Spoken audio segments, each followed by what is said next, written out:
Neil's back. I now recognize Dr. Morrison from the great state of Minnesota also for 5 minutes. Thank you, Mr. Chair. We're having a Minnesota Minute here. Between Minnesota here. I appreciate you, Chairman Williams and Ranking Member Velasquez, and I'm very honored to occupy her seat for the moment for holding this hearing. And thanks to the witnesses for being here today to have this important conversation.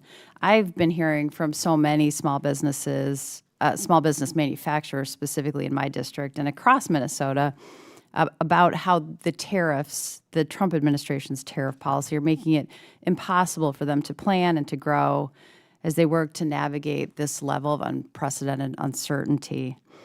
And I do just want to know, Mr. Crane, you mentioned that tariffs are a tool in the president's toolbox, and this administration is doing many unprecedented things that should not be normalized, and I just want to take the moment to remind all of us that tariffs should be a tool in Congress's toolbox according to our Constitution.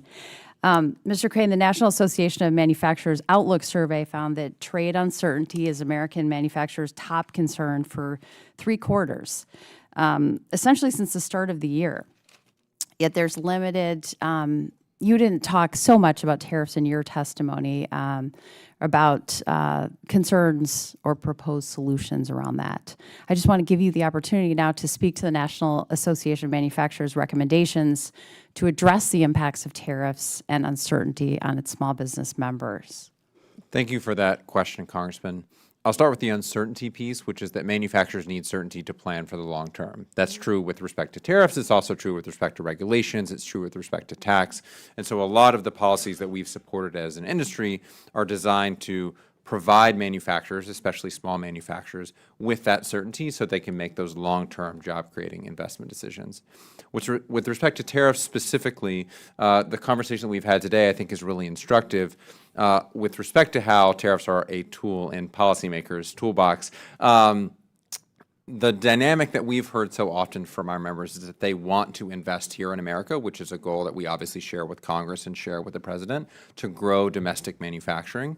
But if you need an input from elsewhere to do that, there can be costs associated with that under the current tariff environment. In many cases, that's specialized equipment and machinery that comes from elsewhere. In some instances, it's raw materials, it's energy resources, it's critical minerals.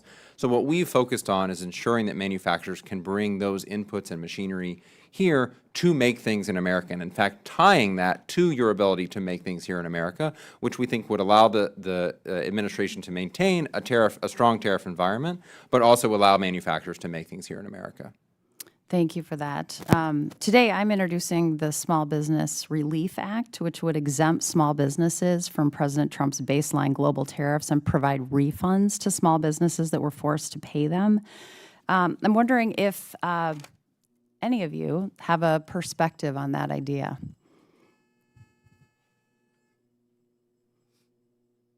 Can you repeat exactly what the bill would do? Sure.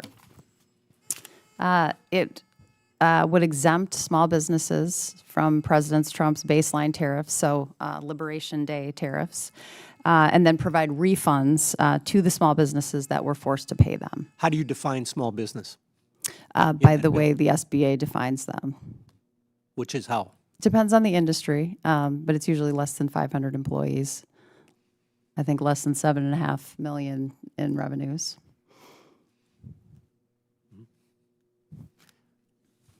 You guys have an opinion on that? Something to ponder. I'll throw in an opinion.